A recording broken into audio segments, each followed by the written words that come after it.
Dr. Demeter here for lecture 5 of the Con Viv series lectures. Today I'm going to be going into greater detail about food communities, and it's going to become a bit of a rhythm that I will pull creative cards as prompts, as archetypal guidance, and that's calling in on that heart, head, hands methodology. And as we know, we cannot change the system using the same methods as we have done to create the system. So if we stay in our mind and not calling on that intuitive aspect, whole aspect of ourselves, then we're neglecting and it's not whole. So I'm leaning into this. I know that there's a lot of intellectual people that may be watching this, but I want to encourage this playful methodology of the tarot cards. And it's particularly interesting today. What came up was 3 different cards. And so where are we at? Let's come and have a little close look at this today's lecture. So as you can see, here we have the 10 of Swords. It's probably one of the most grief-stricken cards in the whole entire tarot deck. And that is, to me, it's symbolic of the broken industrial food system.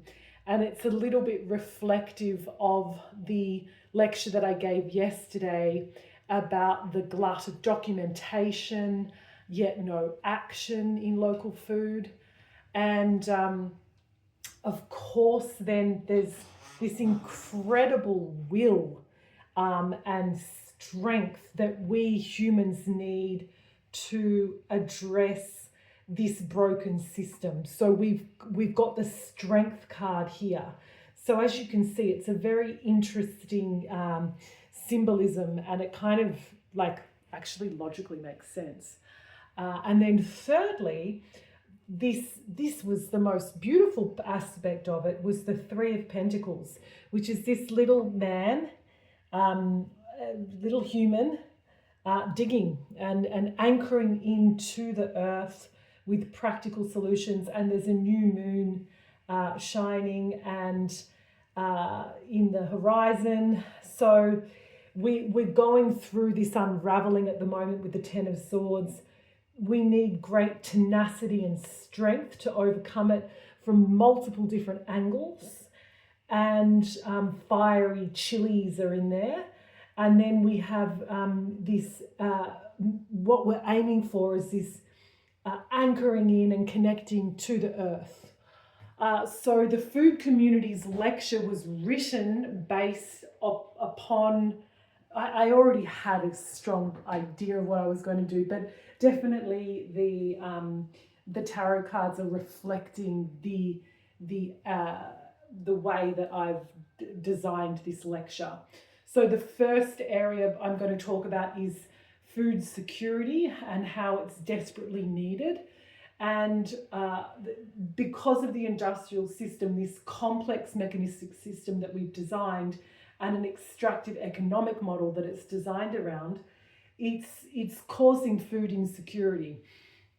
And so what we need to do is recognize, as we were talking about, that 10 of Swords energy within that system, that broken system, and call upon with great strength, but strength not just of the mind, of the heart and the hands, with a relational simplicity. And as I was sharing yesterday, we need to empower mums, we need to empower families through this relational model and completely flip it. Think of something that's a very different makeup to what the industrial system is a convivial relational system. And that's where we call in on the Con Viv Framework once again. And through this exploration of food communities, we're going to have this, through this praxis of the food communities praxis, and this little man doing his new foundational economic model, we are going to come out with a different macroeconomic outcome and overcome this broken system. So let's now go into greater detail. I want to not so much spend too much time talking about the problem, because we've done enough of that. And we know that the industrial system is broken. We know that there is awful food insecurity. And so let's get to the detail here around the relational simplicity of this model Peach and Pear that I ran for a decade. And it was very simple. It was a solution for me. At the time, I was working on my PhD, and I had a baby, and I was really struggling to afford access to organic good produce. I just couldn't afford it. And I didn't have the income to studying to do anything about it. And at the same time, I was studying food systems and looking at the critique of the industrial food system and going, well, what's my praxis here? Like, this is not sitting well with me, that it's this research that doesn't have its praxis. It didn't sit well with me. So I started to connect to the local wholesale market in Melbourne. And I drove out there at 3:30, 4 in the morning, where all the old Italian fruitiers and were selling off their produce in Footscray. And I started to do deals at the biodynamics and organic stalls and bought boxes of different vegetables, and I packed my car full of those vegetables and brought them back to my apartment and packed with my neighbour.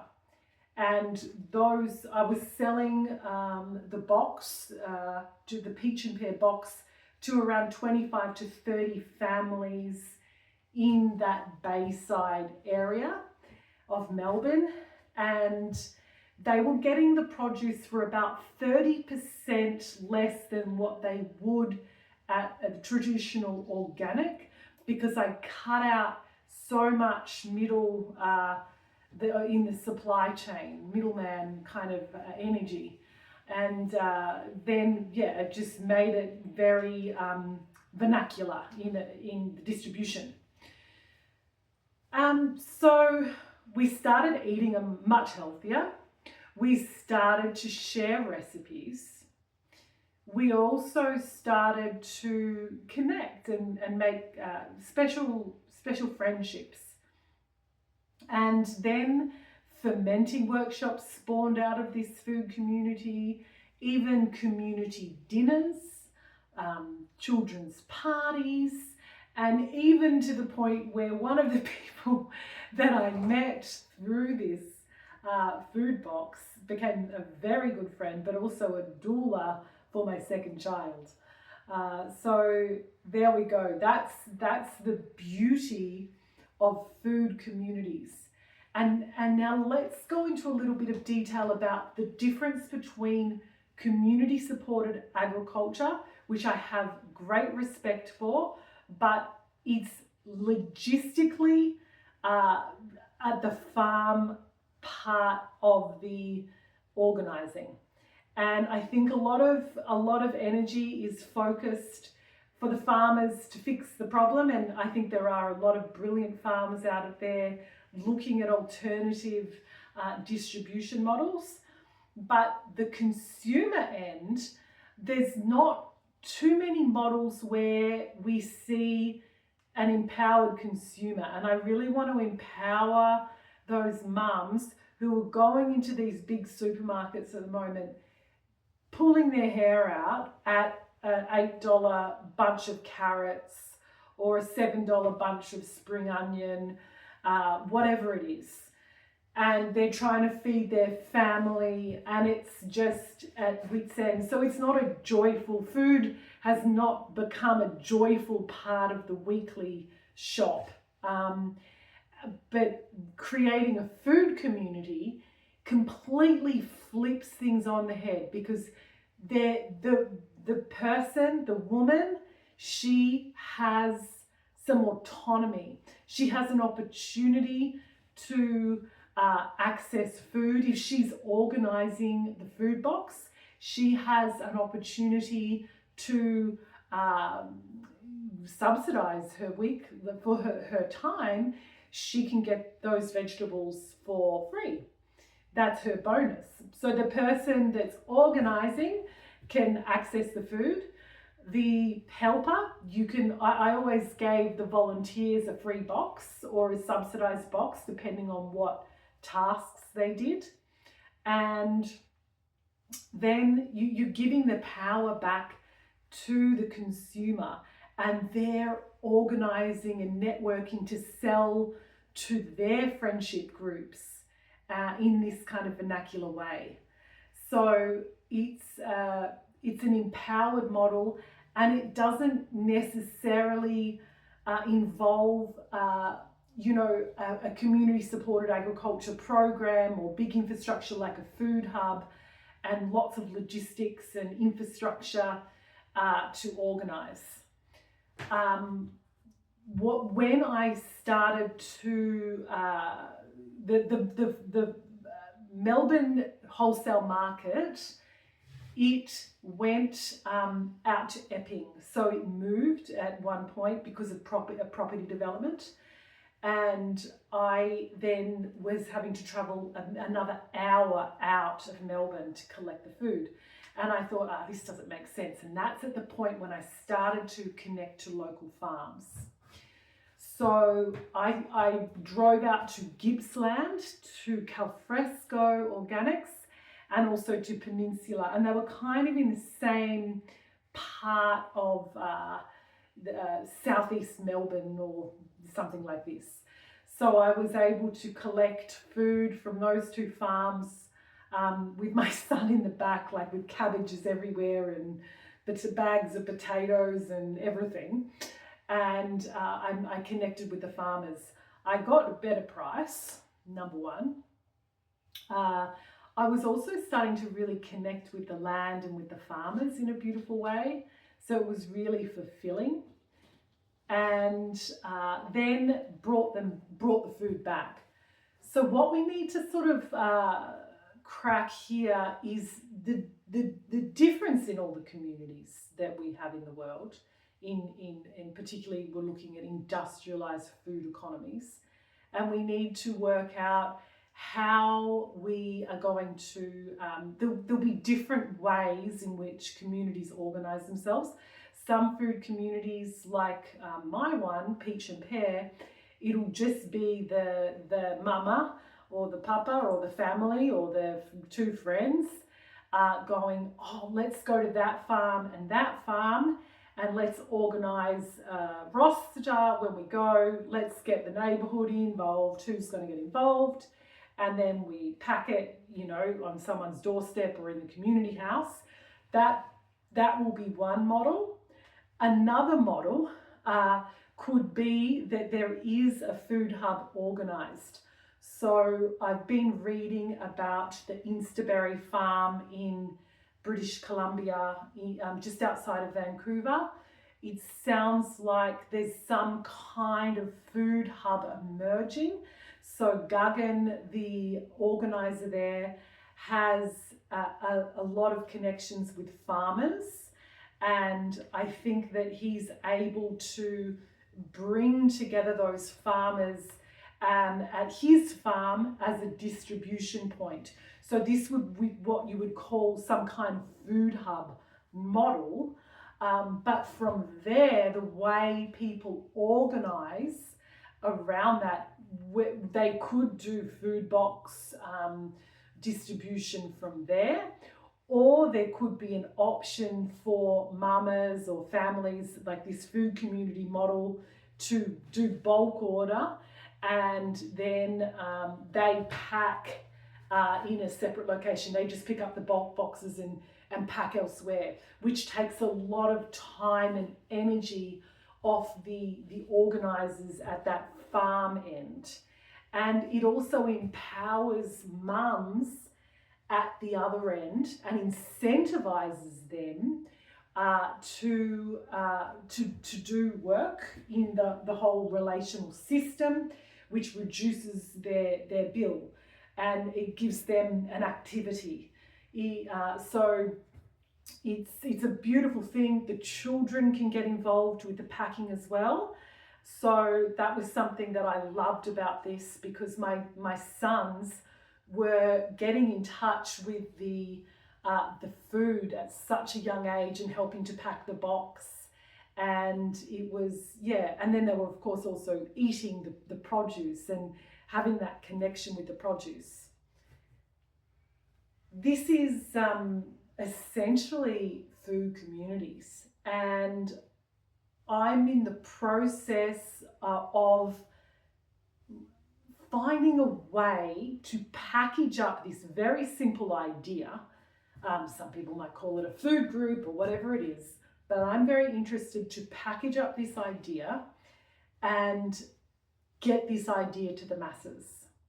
So anyone that's watching this, and I'm not talking about an app, I'm not talking about some kind of franchise model, I'm simply talking about the education, and I'm talking about a movement and the knowledge and a community of people across the world who are doing food communities, and to spawn that movement and enable that and support mothers to access this food and not have to rely on getting an $8 bunch of carrots example.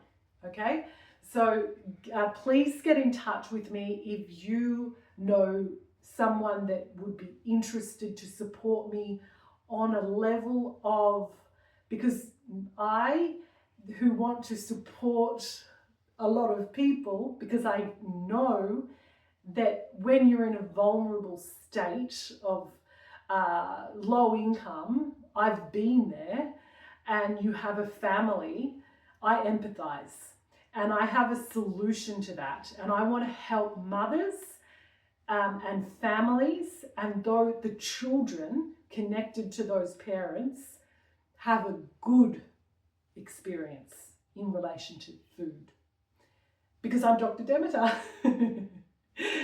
But Dr. Demeter needs someone who is very savvy on communications, and even maybe some kind of a spokesperson, or in terms of maybe there's a celebrity spokesperson to be an advocate for what the food community vision is. I'm definitely happy to be the educator, but is there someone that can be the spokesperson for this, and someone to help me produce?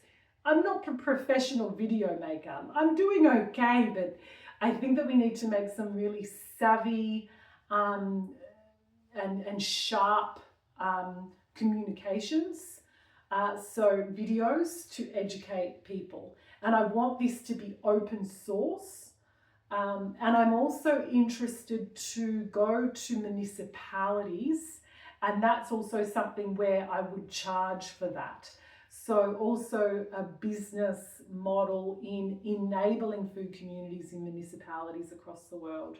I think that I can train community development managers and economic development managers in councils and municipalities across the world to spawn more of these food communities.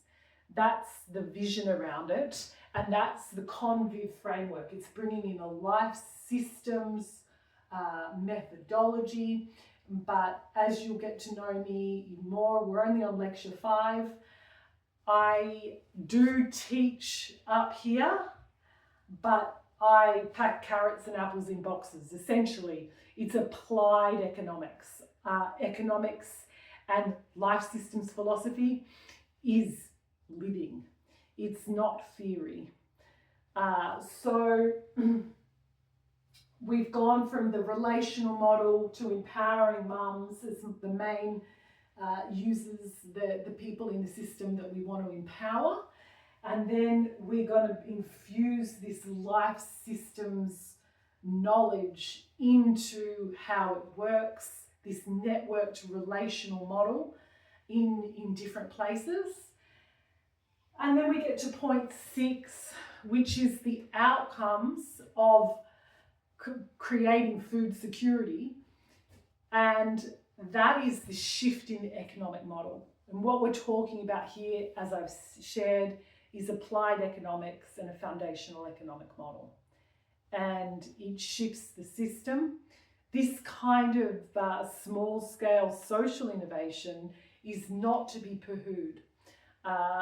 Firstly, small-scale social innovation has the potential to inform large-scale innovation. So this movement here can shift the economics of the extractive supermarket model and push them to change their values and their operating backbone as one outcome. But it also, I think, is just shifting the consciousness of humans to be at more of that community level. And we're relating to each other in new ways with the food community. And that's my position piece on food communities, is food communities as civic infrastructure. And so this is a public good exercise. I'm not advocating that we oust supermarkets, but certainly we are advocating for more human needs to be met through the relationality with food. And at this point in time, going to a supermarket checkout, beep, beep, for so-called subsistence and food security is not achieving human needs. Firstly, it's not even achieving the one that it's meant to, which is to have subsistence, which is one of Max Nerv's fundamental human needs. And of course, if we're wanting to look at all the other complex, intricate human needs that Max Nerv outlines, it's not meeting those either. And those are sense of belonging, identity, creativity. These are what makes human to experience life through creativity, through sense of belonging and connection in community. And so that's what food communities as civic infrastructure as a vision can create. It also then spawns a whole new